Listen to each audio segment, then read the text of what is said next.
اتشرف بيك. من السودان، لكن بنحيي الاهلي المصري احسن فريق في الدنيا. حبيبنا والله، حبيبنا والله. تحيه لاهلنا في السودان الغاليين. نمبر 1 السودان اهلي. حبيبنا والله، تحيه لكل اهلنا في السودان الحبيبه. حتى السودانيين الكل جاي يشجع، الكل جاي يساند النادي الاهلي.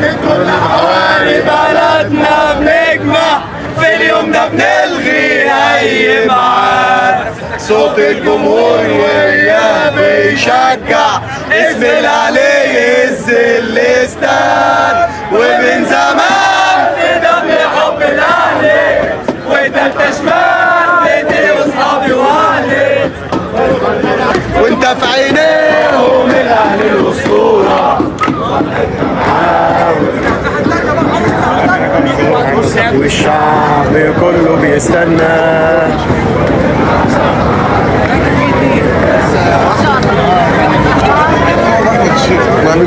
واجمد اهلاويه شيما صابر. فين الراجل حبيبنا؟ اوه يا سلام، شوفوا مين موجود. الله الله الله الله. ومين ينسى حبه للاهلي حتى لو في امريكا؟ كابتن رامي صبري نجم النادي الاهلي السابق جاي عشان يساند النادي الاهلي. اقسم بالله انت كمان يا عالمي، لقطه حلوه ومشهد جميل. الله يخليك، ده زورك.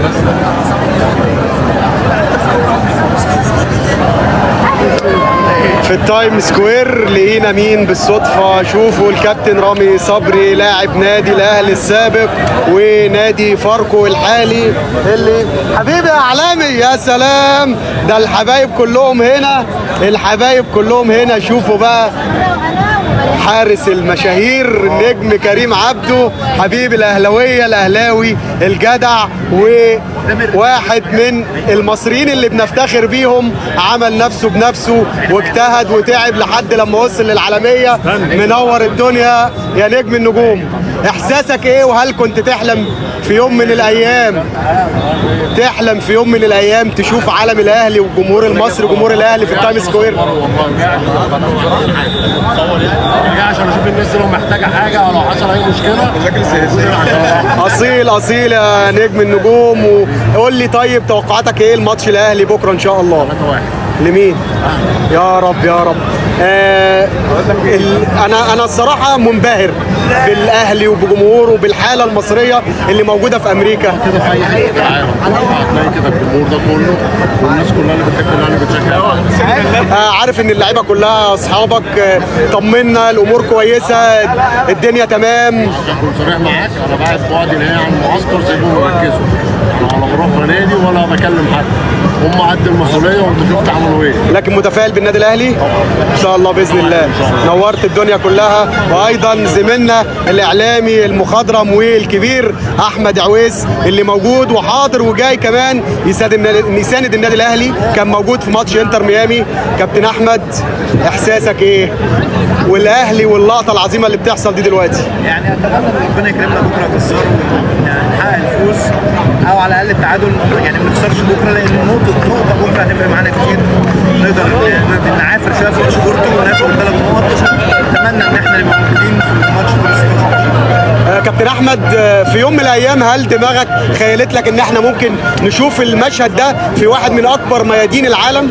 انا شفت الاهلي في كل حاجه، يعني شفت الاهلي في السعوديه وفي المغرب وفي اليابان وفي الامارات وفي قطر. الحقيقه مش جديد على الاهلي ده، يعني ده الاهلي كله ومشرف في مصر ورافع علم مصر ورافع علم النادي الاهلي. الحقيقه ده مش جديد، احنا يعني حضرنا مع بعض بطولات كتيره كسروا، شفنا المشهد ده كتير قبل كده. تقول ايه طيب لجمهور النادي الاهلي اللي جاي من كل الولايات النهارده؟ ان شاء الله. انت لعبت انتر ميامي في ميامي، وكنت احنا كنا 40,000 ولا 20,000. الجمهور الاهلي كان اكتر. اكتر. ان شاء الله بكره باذن الله برضه من اللاتين هنا كتير جدا في امريكا، ولكن ان شاء الله برضه بكره جمهورنا هيبقى اكتر. ان شاء الله باذن الله. توقعاتك للنتيجه اخيرا؟ ان شاء الله 2-1 ان شاء الله باذن الله. شكرا للاعلامي المخضرم كابتن احمد عويس. كل التحيه للجماهير الاهلاويه اللي موجوده هنا في التايم سكوير وبتساند النادي الاهلي، ومستمرين معاكم كابتن رامي. يلا بتعمل ايه في امريكا يا رامي يا صبري؟ بعمل ايه؟ جاي اتفرج على الاهلي.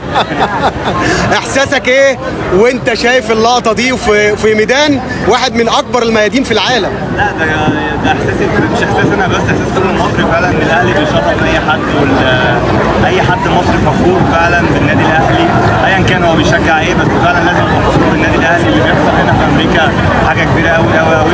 الاهلي فعلا شرفنا في كل المحافل الدوليه ويستاهل الاحترام من اي فرقه ثانيه ومن اي حد بيشجع اي فرقه ثانيه. رامي انت كنت لاعب سابق في النادي الاهلي، قول لي احساس اللاعب بيكون ازاي وهو بيلعب في ليفل عالي زي ده؟ اكيد طبعا. انا لعبت مع الاهلي بس ماتش واحد ضد اتلتيكو مدريد، وكان نفسي طبعا ان انا اروح الاهلي طبعا، بس ما حصلش نصيب.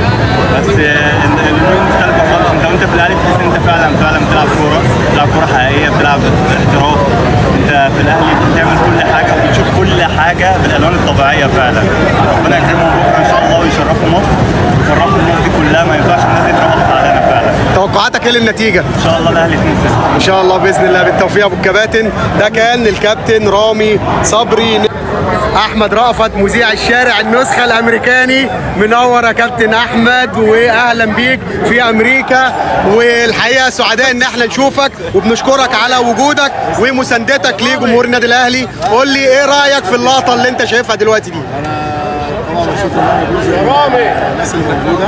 ان شاء الله باذن الله نتمنى ان الاهلي يغلب بكره باذن الله. توقعاتك النتيجه تكون كام؟ يعني ان شاء الله 2-1 او اكتر ان شاء الله. احمد انت متخصص في الشارع ونزلت الشارع كتير وشفت جماهير كتير في الشارع، قول لي احساسك وانت شايف جمهور مصري وجمهور اهلاوي في واحد من اكبر ميادين العالم. في جمهور بيحب الاهلي، في جمهور بيحب الكيان، في جمهور ورا الاهلي في كل حته فعلا. و يعني كل الاغاني اللي اتغنت للاهلي مش كده، هو ده الاهلي بس. شكرا ليك يا ابو حميد ومنور امريكا، وسعداء جدا ان احنا شفناك وسعيد ان انا شفتك والله. الكابتن رامي صبري مع المستشار حسام ابو العلا رئيس رابطه مشجعين النادي الاهلي في قطر. وطبعا الراجل ده جه قطر ولا سلمت عليه ولا رحت زرته في المستشفى، وانت لو احمد الشيخ هتروح له مش هتتاخر عنه. اهو احمد الشيخ اهو يا جدعان. والله العظيم الاهلي حاله وحب غيره استحاله. صور النادي الاهلي احمد. منور ابو حميد، منور. اهلا بيك حبيب قلبي وجمهور الاهلي العظيم يا جدعان. والله العظيم انا حاسس ان انا بحلم، انا حاسس ان انا حبيب كل مكان. حبيب قلبي والله، حبيب قلبي. واقف فاتح لنا دراعاته، وحشه صوت الشباب، هو صوت الجمهور، النبض في قلبه يزور، مستني لحظة فرحة ويا الجول، حماس باين في العيون، والألف صوتهم صوت مليون، لحظة الفرحة الصوت بيعلى، هي لحظة من الجنون، شمروخ في الإيد يغني والنار رمز احتفال، وإن كان في يوم تمني مش عالبال، نوني هيفضل حتة مني والأهلي هيفضل الدواء، يوم تقدر تمنعني عن حبه ده ليا الهوى، عليا نضل حماس كلمات أغلى من الماس. حبيبي والله.